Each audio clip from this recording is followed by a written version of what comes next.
and you've let over 2,000 people in a day. Oh, this is just getting worse and worse. G'day everyone, welcome back to another video. Now, it's late here, I was about to go to bed, but I seen this clip pop up and I watched the first 30 seconds of it and I said, I'm going to stop, I want to quickly react to this for everyone here, get the message out there.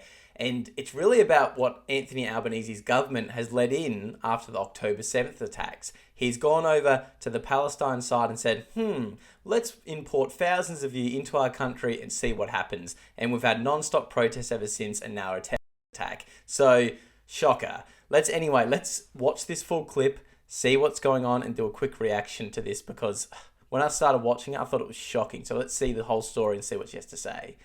Now, the illegal boat arrivals are the least of our concerns when it comes to Labor's immigration policies. Do you remember late last year when we were all so perplexed that so soon after the October 7 terror attacks, Penny Wong started handing out visas to Palestinians to come to Australia from Gaza? At the time, the ABC reported that 860 Palestinians would be granted visas.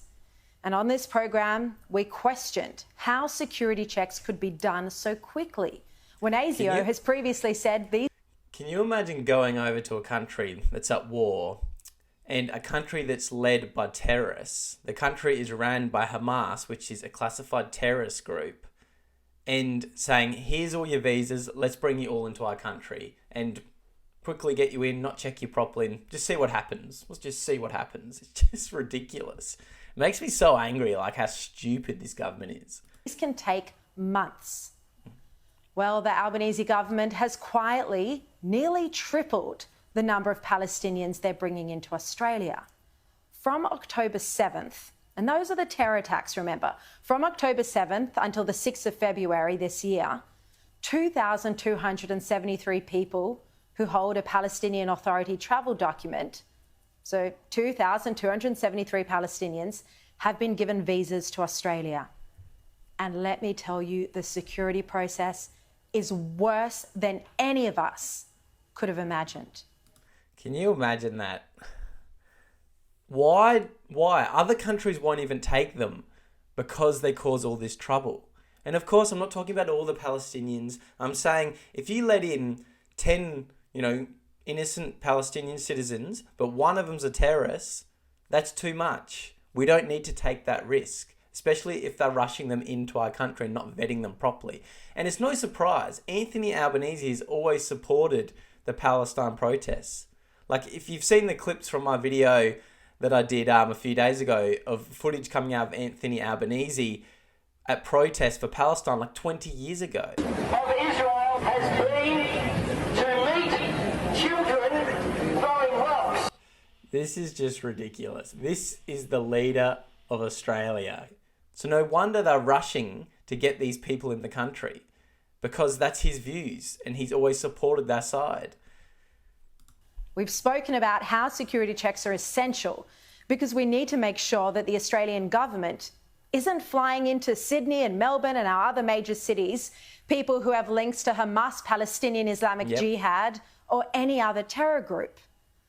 Well, Foreign Minister Penny Wong assured us repeatedly in multiple television interviews that rigorous security checks were being done. And now they've been protesting in the street, waving their flags. Oh, they check them real good. Well, her comments were incorrect.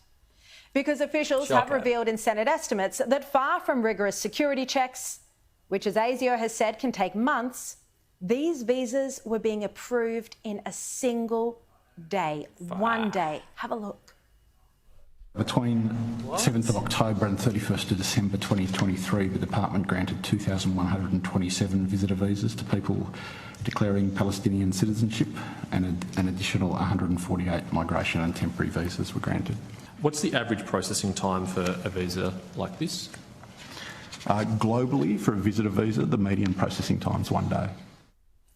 Are you serious? 1 day. And that was, by the way... Because this isn't a normal visa. This isn't like someone coming from America who wants to have a holiday here. This is a war country that's been led by terrorists, and you don't know who's coming in that supports them radical views, and you've let over 2,000 people in a day. in a day. Fucking hell, this is just getting worse and worse.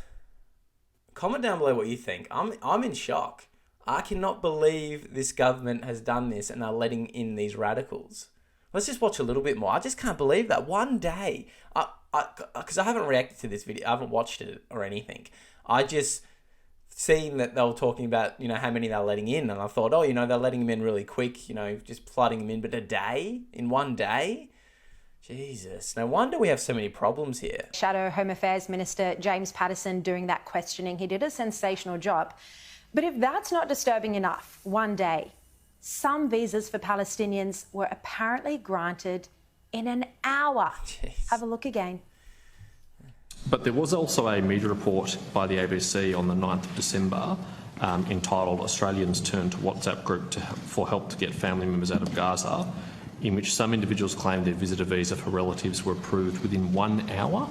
It is possible. Sure, but how could you possibly do all the necessary security and other checks in just an hour from an applicant? I mean, that's lightning speed approval. When we apply that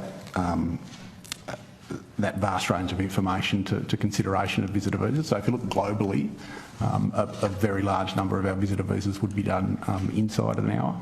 Yeah, but this isn't globally. This is coming from a war-torn country that's run by terrorists. It's a big difference.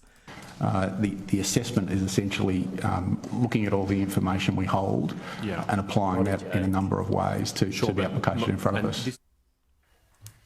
I think we can confidently say that the appropriate security checks are not being done. They can't possibly be done if they're only taking an hour.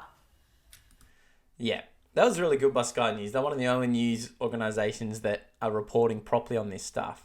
But it's just ridiculous. Like I said, if you let in 100 innocent civilians, but one of them's a terrorist that's going to shoot up a beach, it's not worth it. It's not worth it for Australians' people's rights and welfare and safety to be put at risk in this complete radical, viewpoint of letting people in within an hour that's from a country like that. It's ridiculous. And if your comments down below, we need to help them, you'll destroy your country doing that. You can't help everyone in the world. We need to take care of Australians. We are in enough trouble as it is without letting all these radicals into our country. Jeez, I cannot believe it. It's shocking. It's so shocking. Anyway, give this video a like, subscribe to the channel, join to be a member if you want to see these videos a little bit earlier. I love the extra support. It helps me out a lot. But anyway, let's keep spreading this message. Keep commenting down below because it does boost the video. So let's keep our voices heard, what Australians are thinking about this. And if you're a common sense Aussie, you'll agree with me that this is just rubbish. The government has completely failed with these security checks.